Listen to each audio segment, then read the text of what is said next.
Hello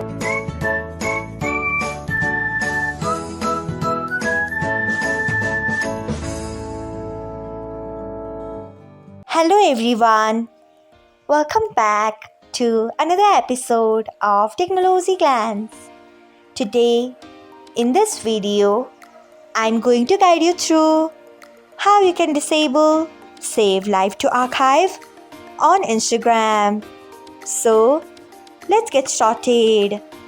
Firstly, open Instagram app in your device. Then tap on profile icon. Next, tap on three lines icon. After that, tap on settings and privacy. Then scroll until you find archiving and downloading. Next, tap on it. After that, you can see the option of Save Live to Archive. Turn off it by tapping on it. So, this is how you can disable Save Live to Archive on Instagram. Thanks for watching. If you found this guide helpful, we would love it if you hit the thumbs up button below. We upload great new tech tutorials like this one every day. So, do not forget to subscribe to our channel and hit the bell icon so that you'll never miss another update.